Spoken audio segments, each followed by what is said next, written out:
Welcome সবাইকে, নমস্কার। সবাইকে স্বাগত জানাই ডেজ ডায়েরিতে। আজকে আমি এই যে চিকেনটা করেছি এটা ইনস্ট্যান্ট চিলি চিকেন। ইনস্ট্যান্ট। আমার এক বন্ধু এসেছিল, ও বলল যে জানিস তো ওয়েট তো কমছে না, কিছুই খেতে ভালো লাগে না। আমি বললাম দেখ একটু হেলদি করে বাড়িতে খাওয়াই যায় সবটা। যে চিলি চিকেনটা আমরা দোকানে খাই সেটা যথেষ্ট অয়েলি থাকে, অবশ্যই অয়েলি ফুড, বাট এটা আমি করেছি কম্পারেটিভলি অনেক ইজি আর অনেক ভালো করে। তো আমি দেখেছেন তো, আমি ছোটো ছোটো রসুন ছিল বলে আমি 2টো রসুন ছাড়িয়ে নিয়েছি। কড়াইতে আমি 2 টেবিল চামচ তেল দিয়েছি, রিফাইন অয়েল। আর মাংসটা ম্যারিনেট করে নিয়েছি আমি হলুদ, লবণ আর সোয়া সস আর হচ্ছে অরিগ্যানো, চিলি ফ্লেক্স দিয়ে করে নিয়ে কড়াইতে আমি রসুনটা, হাফটা রসুন এখানে দিয়েছি তেলের উপর ফোড়ন দেওয়ার মতন করে দিয়ে একটুখানি ফোড়নটা একটুখানি জাস্ট গন্ধটা অ্যারোমাটা যখনই ছাড়তে শুরু করেছে রসুনটা, সেই মুহূর্তে আমি চিকেনটা দিয়ে দিয়েছি। চিকেনটা দিয়ে নাড়িয়ে চাড়িয়ে নিচ্ছি।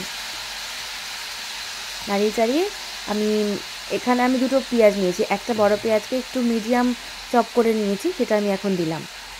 এটা দিয়ে আমি মাংসটাকে একটুখানি কষে নেব। আর এই রান্নাটা করতে বড় জোর মানে পুরো রান্নাটা, পুরো প্রিপারেশনটা কমপ্লিট করতে আধা ঘন্টা সময় লেগেছে। আর আধা ঘন্টাতেই হয়ে যাবে। আর ভীষণ মানে এত টেস্টি হয়েছিল না। আমার চিলি চিকেন এটা বেস্ট অপশন। তো দেখুন একটু নাড়িয়ে চাড়িয়ে, লবণ কিন্তু দেবেন না কারণ মাংস ম্যারিনেটে দেওয়া রয়েছে আর বাকি জিনিসগুলোতেও লবণ কিন্তু আছে। তো লবণ আমার একদমই লাগেনি এইটা করতে অ্যাডিশনাল। তো আমি নাড়িয়ে চাড়িয়ে জল দিয়ে দিলাম, জল দিয়ে আমি ঢেকে দেবো। আচ্ছা, এরকম কি কখনো হয়েছে আপনাদের সাথে যে সবাই এখানে যারা কেউ ইউটিউবার যদি থাকেন তাহলে আমার রিপ্লাই করতে পারেন, যে জিজ্ঞেস করে যে কী রে কেন করছিস এগুলো, অলরেডি আমি একটা জবে আছি, তো তা সত্ত্বেও এই কোশ্চেনটা আমাকে করা হয়। তো আমি রিপ্লাই দিয়ে থাকি এটা আমার রিটায়ারমেন্ট ওয়ার্ক। যখন একটা সময় থাকবে যখন আর কিছু করতে ইচ্ছা করবে না, আফটার রিটায়ারমেন্ট আমি এগুলোই দেখবো। তো দেখুন আরেকটা পেঁয়াজকে আমি কিউব করে নিয়েছি আর আমি একটা ক্যাপসিকাম কিউব করে নিয়েছি, পেঁয়াজটা তলাতেই রয়েছে। মাংসটা ফুটছিল যখন তখন এই প্রিপারেশনটা আমি করেছি। আর হাফটা ওখানে যে রসুনটা থেতো করা ছিল সেই রসুনটা দেওয়া রয়েছে।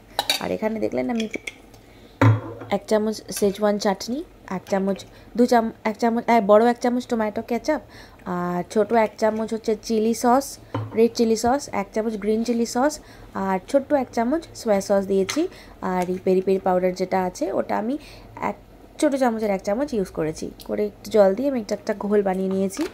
তার মধ্যে আমি দিয়েছি 1 চামচ মিডিয়াম স্পুনের 1 চামচ চিনি, আর জল দিয়ে আমি এটাকে পাতলা করে নেব। তার মধ্যে আমি চিনিটা দিয়ে দেবো। এই যে চিনিটা দিয়ে আমি এটাকে মিক্সারটা বানিয়ে রেখে দেবো।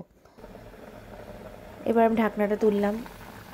এই সিচুয়েশানেই আমার এটা খেতে এত ভালো লাগছিল, আমি একটুখানি ঝোলটা টেস্ট করে দেখলাম, ইজিলি খাওয়া যেতে পারে, কিচ্ছুই দেওয়ার দরকার হয় না। এত দারুণ অন্যরকম একটা একদম হালকা একটা চিকেনের প্রিপারেশন হতে পারে, ঠিক স্টু নয়।